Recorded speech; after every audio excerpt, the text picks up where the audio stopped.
Eh bien, salut tout le monde, c'est Ena, bienvenue à vous dans cette toute nouvelle vidéo de détente et de relaxation. Installez-vous confortablement. Ça fait longtemps que j'ai plus eu l'honneur et le plaisir de vous retrouver dans une toute nouvelle vidéo de détente sur ma chaîne. Voilà, alors aujourd'hui ça sera une vidéo gameplay sur Jump Force. On va un petit peu en parler parce que voilà, Jump Force c'est terminé. À partir du 8 février, donc dans quelques jours, il sera impossible voilà, de mettre la main sur ce jeu. Il va disparaître totalement des stores, peu importe la plateforme, que ce soit la Xbox, la PlayStation, le PC ou même la Nintendo Switch. Il va être totalement retiré de la vente. Et pareil, dans tous les magasins, Alors, bon, il est peut-être un petit peu tard, mais si jamais vous trouvez ce jeu, n'hésitez pas à l'acheter. N'hésitez pas à l'acheter parce qu'après ça va devenir impossible. Et d'ailleurs, il est vraiment en promo. D'ailleurs, voilà, personnellement, je l'ai acheté 9,99 €. Je précise la version de luxe avec le premier Season Pass. Donc la version qui est de base à 99,99 €, j'ai pu l'obtenir pour moins de 10 €. Donc c'est plutôt une bonne chose. Et les serveurs en ligne fermeront en août. Voilà, donc comme ça vous le savez. Alors je trouve ça plutôt triste parce qu'au final il y a quand même une grosse commu encore sur le jeu. J'ai été très surpris, mais il y a quand même beaucoup de gens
et voilà, donc on joue en ordi. Alors voilà, il y a tellement de maps.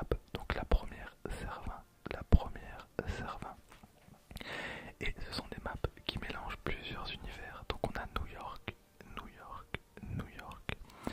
On a Hong Kong, Hong Kong, Hong Kong. Avec voilà le bateau de Barbe Noire qui est à Hong Kong. Et on a le Zeni. On a Paris. Paris avec le temple d'Athéna. Le temple d'Athéna, c'est tellement cool. Voilà, c'est trop trop bien. On a le Mexique, le Mexique, le Mexique. On a le Japon, le Japon, le Japon. Alors je connais pas toutes les licences par cœur, mais on a aussi San Francisco. Voilà, je trouve que, regardez, cette image, elle est incroyable. On a la Nouvelle-Zélande, on a la planète Namek, on a Konoha, voilà, on a Konoha. On a Marineford de One Piece, on a la zone d'entraînement, le tournoi des arts martiaux, bien évidemment, on a la vallée de la faim. On a quand même pas mal de beaux décors, on a l'île Ducato, on a Los Angeles, et voilà, donc j'ai envie de me battre à Konoha. Où es-tu, Konoha? Voilà, donc on a Konoha, c'est plutôt sympa. Et on va se battre là. Et il y a plein de références à plein d'animés. Et c'est tellement bien, c'est vraiment trop cool. Encore une fois, je suis beaucoup trop gentil avec le jeu. Parce qu'il y en a beaucoup qu'on détestait. D'ailleurs, ah bah ok, on se bat contre un de mes personnages préférés. On a Ichigo, on en parlera tout à l'heure, on en parlera. Et on va voir un petit peu ce qu'on peut faire. Voilà, je parle beaucoup, je suis désolé, je parle tellement. Alors j'espère que le son du jeu sera pas trop fort. Voilà. En vrai le jeu, pour 10 balles, c'est cadeau. Vraiment, il vaut 10 balles. Autant je trouve qu'il vaut pas 60 balles. Mais là, 10 balles, en sachant qu'on a tout le premier DLC, bah c'est totalement gratuit, hein, vraiment. Donc voilà, alors les animations du visage, elles sont pas exceptionnelles. Surtout pour certains persos. Les persos sont relativement rigides. Voilà, bon, désolé, mon record a bugué. Bref, c'est pas grave, on est au tout début du combat. Bon, pour l'instant, je me fais un petit peu éclater. Mais normalement, ça devrait plutôt bien se passer. Petit contre. Alors, je vais parler un peu moins pendant le combat pour rester plutôt concentré. Hop, petit coup spécial debout. Et voyez donc j'ai perdu mon armure. Voilà parce que les dégâts sont visibles sur les persos. Voilà, je trouve ça sympa. Alors, bon, c'est pas non plus la folie, hein. C'est ce qui devrait être dans tous les jeux de combat en 2019 au final. Mais ouais, je trouve qu'en vrai le jeu est quand même vachement cool. Voilà, je suis un gros fanboy. Donc pour le coup là je me fais totalement éclater. Et j'ai mis mon armure d'or parce qu'il y a aussi un système d'éveil. Et là par contre si ça passe, il va prendre tarot. Croyez-moi bien. Et non, il s'est protégé, quel plaisir. Voilà, alors je pense que la première elle est perdue. À moins que. Et du coup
changé totalement de côté, mais normalement ça devrait quand même passer. Ça devrait passer, donc hop, on va le terminer. Normalement.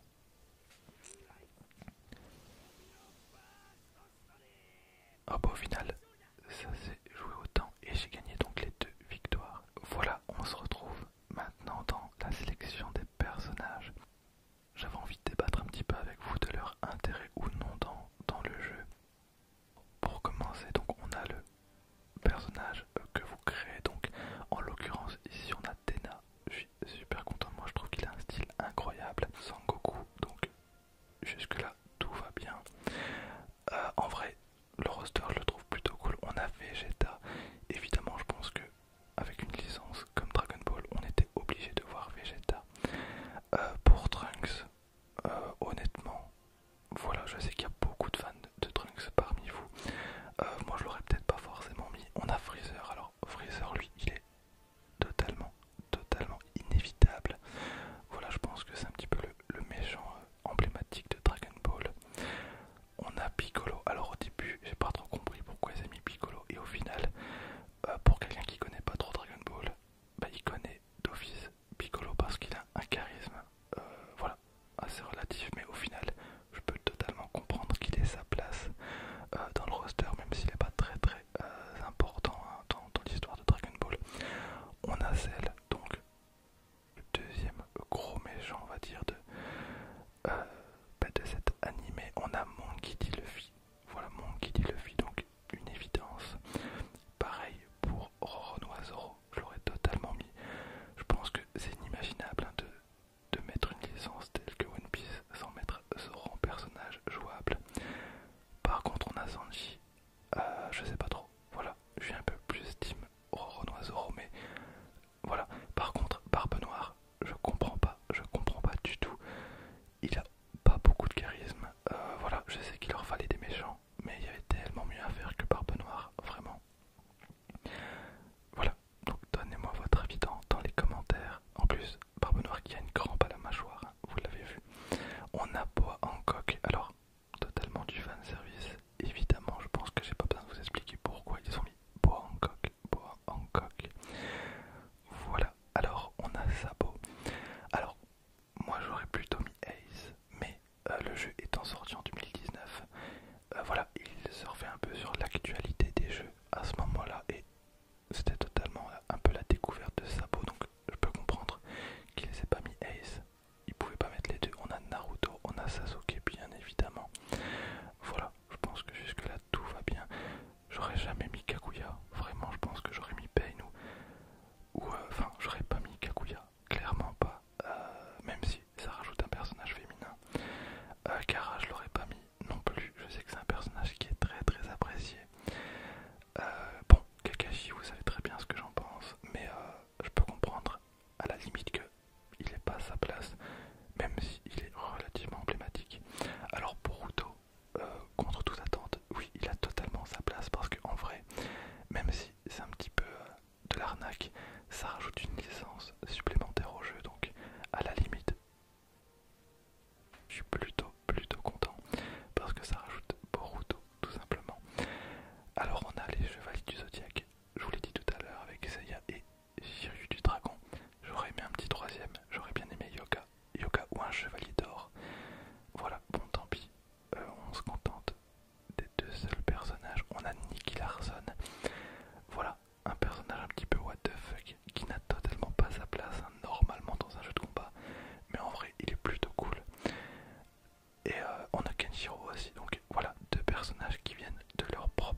c'est peut-être le personnage de trop.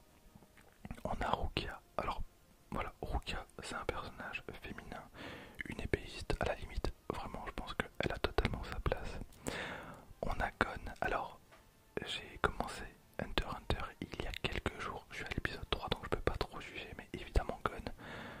Voilà, Hunter x Hunter ça fait partie des mangas un peu incontournables. Et pour le coup, je pensais que ça avait vieilli et au final non pas du tout. Vraiment, je regarde les premiers épisodes et je suis plutôt bluffé au final. Bon, là je peux pas juger, je connais pas le perso. Là non plus, je connais pas. Donc à vous de me dire s'il était vraiment important ou pas. Alors on a Hisoka. Alors je connais ce personnage là parce que c'est un petit peu ce personnage là qui m'a fait donner l'envie de regarder Hunter x Hunter. Parce que mon beau-frère m'a dit que ce personnage était pédophile. Alors je sais que ce que je viens de dire n'a aucun sens, mais voilà, je trouve ça tellement malsain. J'y crois pas trop, mais voilà, ça m'interpelle et du coup c'est pour ça que ça m'a donné envie de regarder Hunter x Hunter. Voilà, apparemment ce personnage aime bien les petits enfants. On a Jotaro, donc de Jojo's Bizarre Adventure. Je sais qu'il y a une grosse communauté derrière. Moi j'aurais mis qu'un seul personnage de cette licence, donc j'aurais mis Jotaro. J'aurais pas mis Dio. Voilà, les personnages sont relativement spéciaux. Alors on a Yosuke, donc de Yu Yu Hakusho. Alors pour l'anecdote, c'est celui qui a fait Hunter x Hunter qui avait également fait Yu Yu Hakusho. Et d'ailleurs, il avait dit qu'il y avait certains personnages que vous pouviez transposer d'une série à l'autre. Je connais pas trop, par contre le personnage a un mode éveil vraiment incroyable. J'aurais pas forcément mis plus d'un personnage pour représenter cette licence parce qu'encore une fois je connais pas. Donc voilà, j'aurais pas forcément mis Toguro. D'ailleurs, deuxième anecdote, c'est la compagne de celui qui a fait Hunter x Hunter qui termine Hunter x Hunter. Voilà, parce qu'il est très malade. Et cette femme-là, c'est celle qui a fait Sailor Moon. Là, on a Yuki. Alors Yuki, c'était la grosse hype. Quand j'ai vu qu'il était là, c'était trop cool. On a Izuku. Alors pour moi, je trouve que son visage, ça va pas du tout parce que, voilà, on dirait vraiment qu'il est inexpressif ou qu'il est attardé mental. Bref, on a Asta. Ensuite, on a Tai. Donc ça c'est des personnages que je connais pas du tout. On a Seto Kaiba, le premier personnage DLC. Donc il y a quand même beaucoup de personnages. Il n'y a que 2 saisons de passe par contre.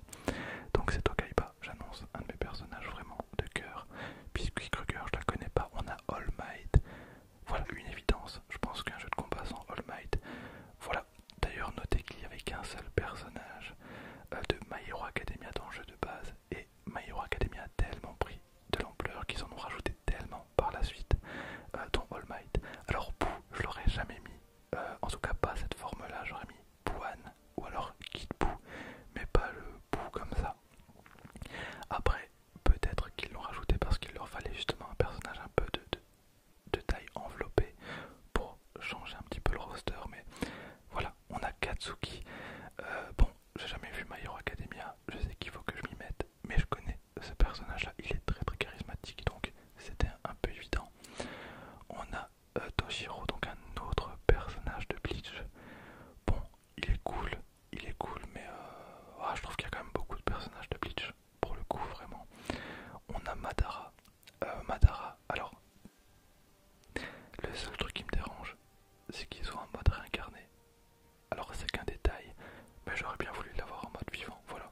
C'est juste un petit caprice on va dire, mais Madara, il est cool Madara. On a Grimjo, encore un personnage de Bleach, par contre c'est mon préféré, il est trop cool, il a une classe, il a un style incroyable. Donc on a Grimjo, voilà, qui est plutôt sympa, donc là je dis totalement oui. On a Trafalgar Law, alors également un personnage incroyable, très charismatique. Par contre voilà, à l'heure actuelle, on l'aurait pas spécialement mis, mais je vous rappelle que c'était un petit peu pour coller à l'actualité, et en 2019 c'était un peu l'arc Doflamingo, donc c'est pour ça. On a Shoto, quel plaisir, je le trouve tellement classe ce perso. Alors, je connais un peu son histoire, je trouve que c'est du génie. On a Meruem, voilà, qui est une sorte de fusion, à mon sens, entre Freezer et Cell. Si je me trompe pas, c'est un personnage Hunter x Hunter également. Et on m'a dit que son histoire était très triste, donc j'attends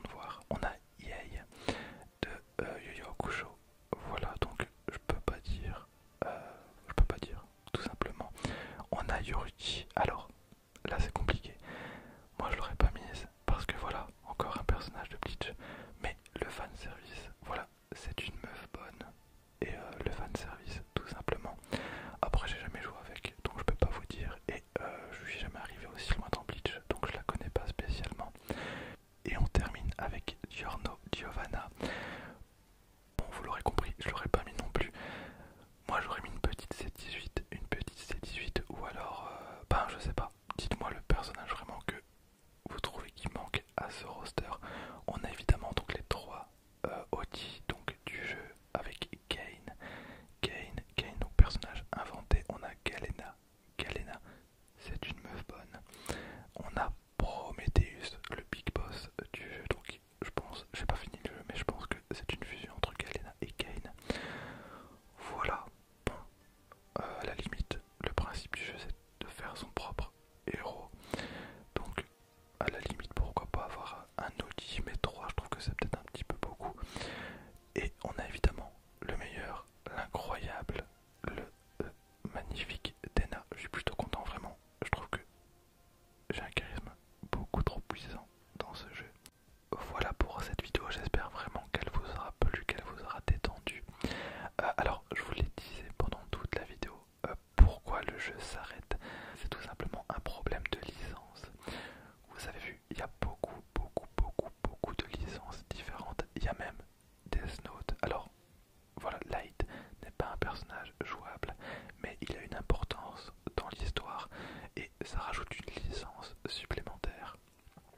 Oh, regardez, il y a le marteau de Usopp, et là-bas il y a les mandariniers de belle-mère. Bref, du coup, voilà, c'est totalement un problème de licence. Parce qu'ils ont tellement de licences, à mon avis, il y en a une ou deux qui doivent poser problème. Et du coup, ils n'ont pas envie de renouveler la licence. Et du coup, voilà, je pense qu'ils sont obligés d'arrêter le jeu. Je pense que le jeu ne